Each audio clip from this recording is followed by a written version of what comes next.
le second livre des rois, chapitre 15, la 27e année de Jéroboam, roi d'Israël, Azaria, fils d'Amathia, roi de Juda, régna. Il avait 16 ans lorsqu'il devint roi, et il régna 52 ans à Jérusalem. Sa mère s'appelait Jécolia de Jérusalem. Il fit ce qui est droit aux yeux de l'Éternel, entièrement comme avait fait Amathia son père. Seulement les hauts lieux ne disparurent point. Le peuple offrait encore des sacrifices et des parfums sur les hauts lieux. L'Éternel frappa le roi, qui fut lépreux jusqu'au jour de sa mort, et demeura dans une maison écartée. Et Jotham, fils du roi, était à la tête de la maison, et jugeait le peuple du pays. Le reste des actions d'Azaria, et tout ce qu'il a fait, cela n'est-il pas écrit dans le livre des chroniques des rois de Juda? Azaria se coucha avec ses pères, et on l'enterra avec ses pères dans la ville de David, et Jotham, son fils, régna à sa place. La 38e année d'Azaria, roi de Juda, Zacharie, fils de Jéroboam, régna sur Israël à Samarie. Il régna 6 mois. Il fit ce qui est mal aux yeux de l'Éternel, comme avaient fait ses pères. Il ne se détourna point des péchés de Jéroboam, fils de Nébat, qui avait fait pécher Israël. Shallum, fils de Jabesh, conspira contre lui, le frappa devant le peuple, et le fit mourir. Et il régna à sa place. Le reste des actions de Zacharie, cela est écrit dans le livre des chroniques des rois d'Israël. Ainsi s'accomplit ce que l'Éternel avait déclaré à Jéhu en disant: tes fils, jusqu'à la 4e génération, seront assis sur le trône d'Israël. Shallum, fils de Jabesh, régna la 39e année d'Ozias, roi de Juda. Il régna pendant 1 mois à Samarie.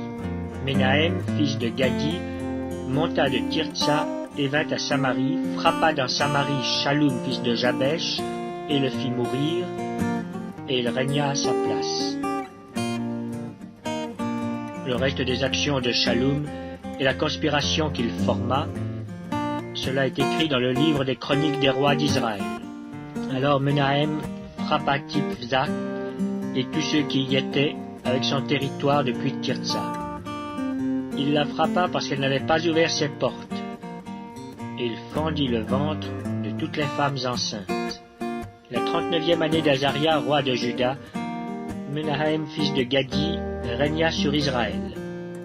Il régna 10 ans à Samarie. Il fit ce qui est mal aux yeux de l'Éternel. Il ne se détourna point tant qu'il vécut des péchés de Jéroboam, fils de Nébat, qui avait fait pécher Israël.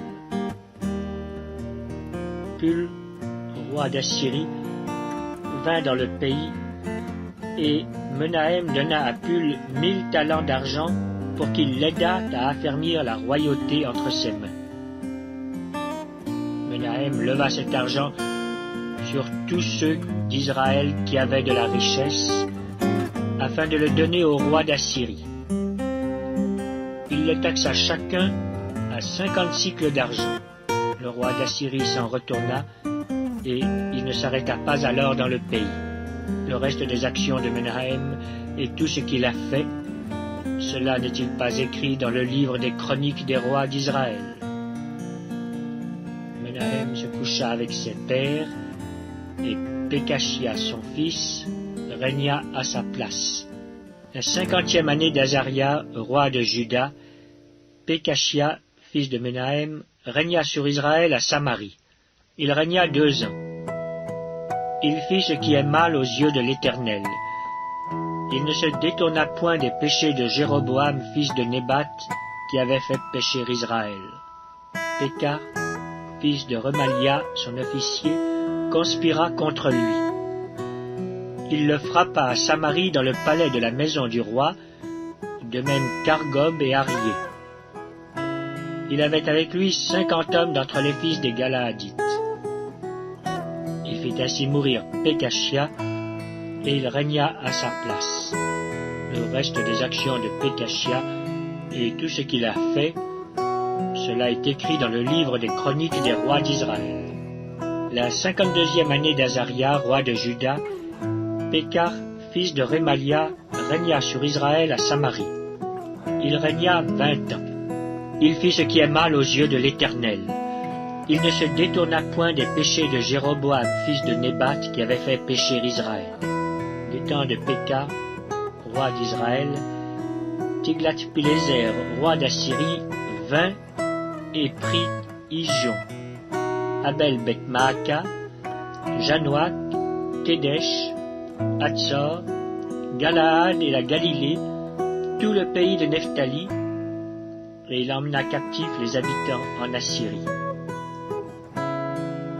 Osée, fils d'Éla, forma une conspiration contre Pékar, fils de Rémalia, le frappa et le fit mourir. Et il régna à sa place la 20e année de Jotham, fils d'Ozias. Le reste des actions de Pékar et tout ce qu'il a fait, cela est écrit dans le livre des chroniques des rois d'Israël. La seconde année de Pékar, fils de Rémalia, roi d'Israël, Jotham, fils d'Ozias, roi de Juda, régna. Il avait 25 ans lorsqu'il devint roi, et il régna 16 ans à Jérusalem. Sa mère s'appelait Jérusha, fille de Tsadok. Il fit ce qui est droit aux yeux de l'Éternel.